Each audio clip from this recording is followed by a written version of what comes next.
Well, hello, friends. If you've been listening to this show for any amount of time, you know I don't do a lot of solo episodes. I think this might be the third solo episode I've done in probably 500 interviews. Most of what I try to create here is conversation, asking questions, pulling wisdom out of people usually smarter than me, and letting their insights do the work. But every once in a while, something wants to bubble out, and I feel compelled to share essentially the conversation I've been having with myself over and over again because I think it could help others. So, this is one of those moments. You can treat this almost like a mini audiobook chapter, of course, linked to the core topic of the show, how to train our minds to work for us instead of against us. But this is an episode I hope will be something you can sit with, something that you can come back to because it's practical and useful, and an episode that might shift how you think about how you operate over the next 90 days. And more importantly, how your mind supports or undermines what you desire over this time period. I'm going to share a framework I've been building for years now, not to sell you on it, though I'll mention at the end if you're curious, but because I think it solves a problem almost no one's talking about.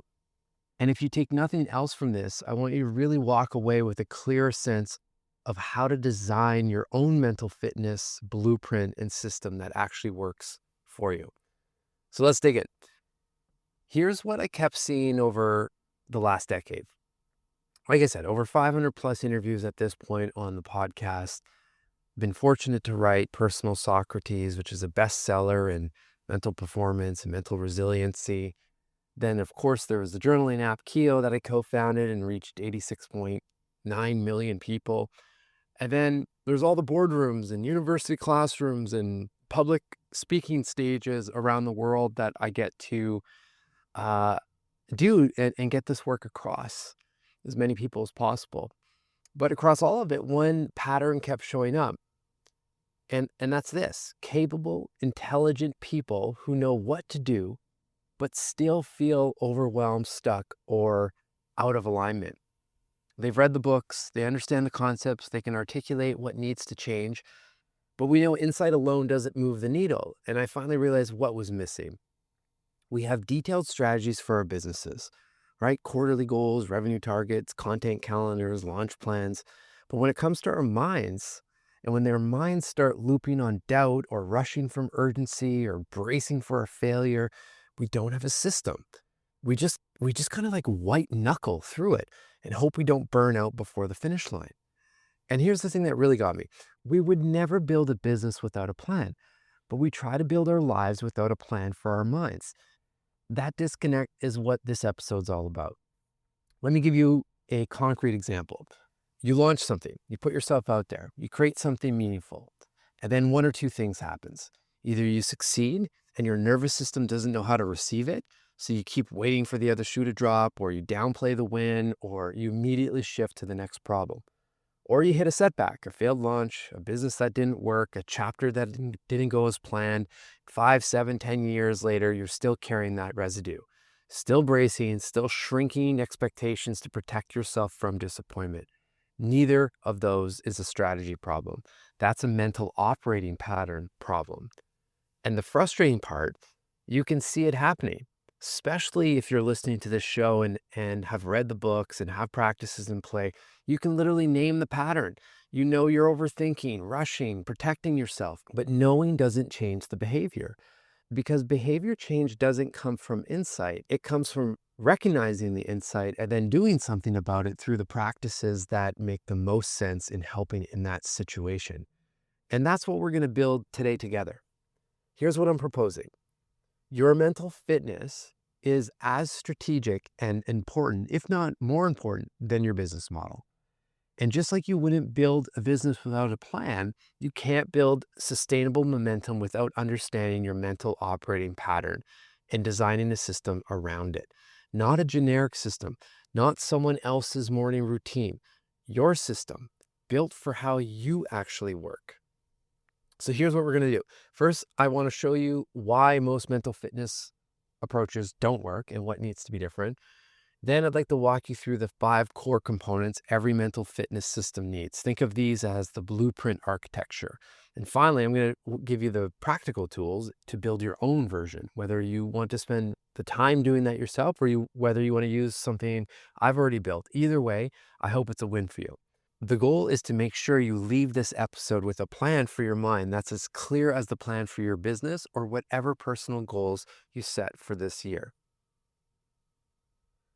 But before we build anything, we need to really understand why most mental fitness content doesn't stick.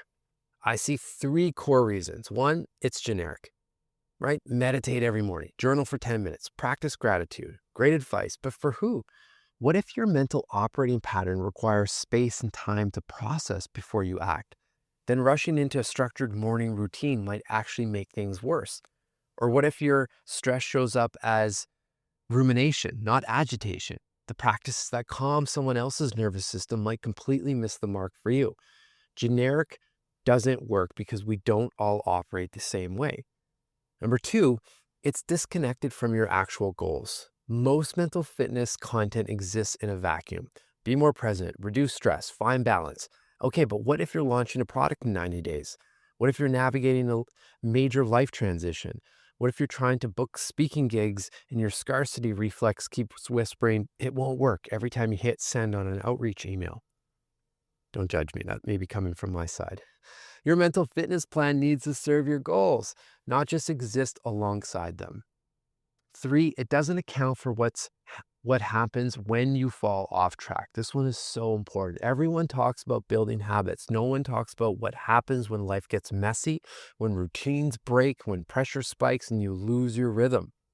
If your system doesn't include a compassionate, repeatable way to get back on track without guilt or shame, it's not a system. It's just a list of things you eventually feel bad about not doing. And that's the trap most people fall into. They know what to do, they just don't have a system that works with how they actually operate. So if most approaches fail for those reasons, what actually works? After building this for myself and refining it over the last year, I've landed on something simple. A mental fitness system needs to do 3 things. 1, it needs to understand how you're wired, not in a clinical diagnosis way, in a this is how my mind processes pressure, makes decisions, and recovers from setbacks way. Because you have a pattern, everyone does. Some people need space and clarity before committing. Rushing decisions makes things worse for them. Others thrive in motion but burn out without recovery. Others process through feeling first, thinking second. None of these are better or worse, they're just different. And once you name your pattern, everything else gets easier because you stop fighting how you're wired and start working with it. 2, it needs to connect to what you're actually building. Your mental fitness plan can't exist in a vacuum. It needs to serve the outcomes you're trying to create in the next 90 days, not vague aspirations like be less stressed or find balance. Real outcomes, clear directions, specific emotional states that support the work. 3, it needs a recovery system built in. When you fall off track, and you will, you need a clear, compassionate way to get back on. Not try harder, not start over on Monday. A protocol, a system, something you can deploy in the moment. Because without that, your entire system collapses the first time life gets messy. Those 3 things, understanding your wiring, connecting to your goals, and building in recovery, that's the foundation. Now, before we get into the practical steps, I want to zoom out for a second because here's why building a personalized mental fitness system matters more than ever. Before mass education, knowledge was passed down through apprenticeship. A blacksmith didn't hand his apprentice a manual and say, figure it out. He worked alongside, corrected the grip in real time, pointing out mistakes as they happen. Learning happened through experience, not information. Then we industrialized education. We needed to train thousands of workers quickly. So we created the lecture model, one teacher, many students, standardized curriculum. This, I think we can all agree, is widely outdated, and we've been stuck here for decades. But now, for the first time since the apprenticeship model, we can have personalized, interactive guidance at scale, using technology, using information from the smartest minds of all time. Not through one-size-fits-all courses, through systems that adapt to how you actually operate. And here's the irony. The more AI and automation commoditize information, the more valuable self-knowledge becomes. Anyone can Google how to reduce stress, but very few people know how their specific mind operates under pressure and what practices actually restore their range. That knowledge, your specific knowledge, is uncopyable, and it's what this system helps you build. All right, let's get practical. If you want to build your own mental fitness system, here's exactly how you can get started. The first step is around a self-assessment. Grab a journal and answer these questions honestly. I suggest you do this first thing in the morning when your mind is super clear. Don't bring in any outside distraction, no social media, no news. Grab a cup of coffee, glass of water, and just give yourself some time with these questions. So first one's around clarity. How clear am I about what matters most right now? Number two is around stress load. How does my mind, or how often, sorry, does my mind feel overloaded? Three is around emotional agility. Can I shift states when needed, or do I get stuck? Number four is around focus. Can I direct attention reliably? Five is rumination. How much mental looping happens? Replaying past failures or worrying about future outcomes. Adaptability. When plans change, do I adjust quickly or spiral? And lastly, recovery. Do I wake up rested or am I carrying yesterday's tension? Just notice the patterns. Write down what you see. Write down what comes up. And of course, you can set up a scoring system, or if you want to do a scale of 1 to 5 for any of these seven characteristics or emotions, you can do that. I did a scale from 1 to 5, multiple questions to unpack clarity, stress, and emotional agility through the blueprint I created, and just ask chat to give the best scales that are out there for focus and stress load and sleep and recovery, and answer the questions. And then you can come up with a scoring system, and then your pattern starts to become a little bit more present. So step two is around that. It's naming your pattern. So based on those answers, what's your pattern? Do you need space and time before acting? Do you thrive in motion but struggle with stillness? Do you feel first and think second? There's no right answer. The goal is just self-awareness. You might want some help with these, of course. So experiment, toss all of this into your go-to AI platform and ask it to surface any mental patterns it sees based on your responses. But don't stop there. That's where most people make the mistake. Ask the AI to prompt you. What other information do you need from me to help spot my patterns? Hell, ask it to take on the voice of Carl Jung in the first person as if he was sitting directly in front of you having this conversation, and get him to ask you the questions. You'll be amazed at what transpires. And you've got to ignore all the AI haters out there. People have a lot of opinions when it comes to AI until they have an experience that blows their mind, because then it becomes useful for them. And that's the question I always return to. Is this useful? Is what's being spit out by Choose Your AI platform, is it helpful in this moment? I've never had a chat with Carl Jung, and I've had many of them for the research of my next book, that was not useful. So once you get there, then you can name your pattern. Step three, this is super important. You've got to anchor it to a 90-day direction. Pick a handful of outcomes and 3 emotional states, 1 orienting principle. As an example, outcome: launch my new offer and book 3 speaking gigs. The states that I want to embody: I want to be confident, resilient, and playful. And the principle to operate from is I want to build from alignment, not urgency. Like that just provides such a beautiful reminder whenever you need it most. In my case, if I feel like I'm rushing or things feel urgent, just coming back to alignment, slow down. This is where you use your reset protocol, which we're going to talk about in a minute. So write that down, put it somewhere you'll see daily. Step 4, you design the daily rituals. So pick 2 or 3 practices that match your operating pattern, practices that you know that work really well for you. I mean, there's all kinds of combinations, right? Could be stillness plus journaling plus movement, or breath work and music and, social connection. I mean, everyone's different, and there's so many different combinations. Just keep it simple. You know yourself. Pick the things that work well for you, and just keep it consistent. And then step 5, this is where that reset protocol comes in. 3 steps: pause, reset, re-enter. So for pause, you can literally just take 60 seconds, name the pattern, take a few slow, deep breaths, then you reset. You bring in one of those practices that you identified. It could be 5 minutes, could be 20 minutes, but choose one, right? Take a walk, sit in stillness, do some movement, jump in a sauna, listen to some music, whatever works for you. Then re-enter. Take a couple minutes and just ask, what's the next clean action? Write it and then do it. That's it. You now have the core of a mental fitness blueprint. It doesn't be super complicated, but you can expand from here and play around. For example, in the blueprint I designed, I asked AI to then create daily reflective prompts to support me for the duration of the 90 days. And each week has a clear theme guiding my mind to reprogram my mental pattern and expand my operating range to best support where I'm currently at and where I want to be heading. And it's just a nice week by week, step by step, not step by step, a week by week, one question a day process that keeps things fresh and keeps things consistent. It's been so powerful. All right, having the blueprint is one thing, actually using it is another. Here's how to implement without turning this into another thing you feel guilty about. Rule 1, start with a daily anchor. Don't try to do everything on day 1. Pick the practice that feels most aligned right now. For most people, that's movement or stillness. But again, you know you. So pick what works for you. Do that for 7 days, then add the next one. Rule 2, use weekly check-ins as your recalibration point.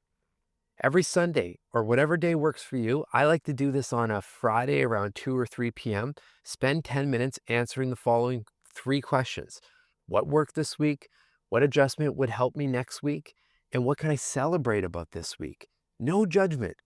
You're just collecting data, no different than what we do in our businesses. Collect data so that we can make different decisions or informed decisions. Number 3, deploy that reset protocol immediately when you need it. The first time you feel off, don't wait, don't push through, pause, reset, re-enter. The faster you do this, the less energy you waste. Rule 4, treat this as a living system. The practices will evolve. Your needs will, of course, change. Some weeks you'll need more stillness, some weeks more movement. That's not failure, that's just adaptation. The system works because it flexes with you. Okay, here's what happens when you actually build and use a personalized mental fitness system. You notice when your patterns show up, and now you don't let it dictate your actions. You reset and you keep moving. You expand that operating range. The things that used to trigger overthinking or rushing start losing their grip. You recover faster. You stay steady, stronger. You become the identity you're stepping into, not through affirmations or fake it till you make it energy, through repeated experience of operating from alignment. When you have a system for your mind that matches the system you have for your business or whatever goals and desires you have for the next 90 days, you stop leaking energy. You're not spending 40% of your cognitive bandwidth managing doubt or managing urgency or managing old stories. You're directing that energy toward the work and intentions that matter most and that matter to you right now in this season. That's the transformation. And it happens quietly, week by week, reset by reset, and action by action. Here's something I've been thinking a lot about. AI is making information cheaper and easier to work with daily. Anyone can generate a morning routine, a productivity plan, a list of mental health tips. But what AI can't do, what will never be commoditized, is understanding how your specific mind operates under pressure. That's yours. The last thing I want to say, earlier I mentioned the shift from apprenticeship to mass education. What's happening now is we're looping back, not to the one-to-one coaching, though that is valuable, but to systems that learn how to operate and adapt in real time. A static course can't do that. A generic morning routine can't do that. But a personalized system, one that understands your operating pattern, your stress expression, your recovery needs can. And that's what I've been building. That's the technology that helps connect the dots and recognize the pattern we naturally miss, not to replace the work of figuring yourself out, but to compress the time it takes to understand how to most effectively operate in this season of life. Because here's the truth. You could spend years trying to figure out your mental patterns and how to expand your operating range. And in some cases, some people never figure this out. It doesn't have to be this way. Let's leverage the tools we have today and keep evolving as they evolve. Assessing yourself, naming your pattern, designing practices, writing prompts, building your reset protocols. Most people I talk to don't have months to spare to figure out how to create this system. They're already stretched, they're already juggling too much. They need something that works now, not 6 months from now after they've iterated through 3 failed systems. So I built it. Or to be clear, I'm building it. The beta is currently ready for the founding cohort, and I'm constantly iterating and upgrading the system. The current system takes 20 minutes to provide the information it needs to generate your mental fitness blueprint. And it's not magic, it's literally 30 pages plus of prompting in the background to get to this level of detail and output and execution. But above all, this has been a decade of studying and integrating what the greatest minds do day in and day out. And I'm having a blast pulling this all together. But most importantly, whether you decide to use my system or build your own, it's personally so useful to reset or reframe my mind in a moment's notice. Like I've lived the benefits of this. So you've got a couple options. Option one, take everything I just shared and build your own system. You've got the framework, the 5 components, the implementation strategy. You know what questions to ask. You know how to design practices around your pattern. Go do it. Have fun. Experiment, right? Use the tools you want to experiment with. Try out ChatGPT, try out Claude, or the vibe coding apps like Base 44 and Lovable. That's how I started, and I already feel like I've joined a masterclass to figure these tools out. Or, of course, you can use what I've already built. I created a mental fitness blueprint system that does all of this for you, and I'm continuing to evolve the whole system, which really excites me. So you fill out the 20-minute assessment, you get a personalized blueprint to you. And what's included in there, and again, whether you use this or you build your own, here are some ideas on how this could look. My blueprint right now starts with your mental operating pattern, which first provides all of your scoring systems when it comes to stress and rumination and recovery and so forth. Then from there, you get your mental operating pattern, your 90-day direction, daily and weekly practices tailored to how you work, a reset protocol, 90 days of reflective questions, a 1-page snapshot you can reference daily, and direct guidance, counsel from ancient teachers. I'm going to do a whole other episode, I think, on this alone, because through this technology, it's just unreal what's possible from setting up your own basically personalized mentor group with people like Rumi or Carl Jung, Maya Angelou. But in this case, with the mental fitness blueprint, you can select from a handful of ancient teachers within different categories, and you'll have 3 of them look at everything that you put into your intake form and everything that's coming out of the blueprint output, and they actually provide direct counsel based on their teachings and so forth to help guide you. And this has been so fun because you can obviously pick different people the next blueprint you do. So the current version is in a beta mode, and I'm keeping it small on purpose, 50 people, because I really want real feedback. I want to be able to have conversations with you. I want to refine this before it scales.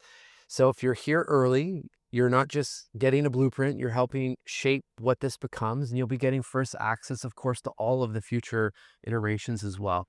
So the link's in the show notes if you're curious, or you can head over to mchampagne.com and just click on Get Your Blueprint. Of course, I'd love for you to be a part of the founding cohort, but here's what I'll say. The only path that doesn't work is doing nothing. Because if we stay on autopilot, if we leave our mind on just default mode, we basically turn into a mental health statistic. That's just the reality of the world we live in. The data is not great. So do something for your mind. You deserve that, and we all win. Thanks for being here. And if this shifted something in you, share it with someone who needs to hear it. If you want to stay in the loop on everything I'm working on, just subscribe to Behind the Human or the Better Questions Substack, and I'll see you during the next one.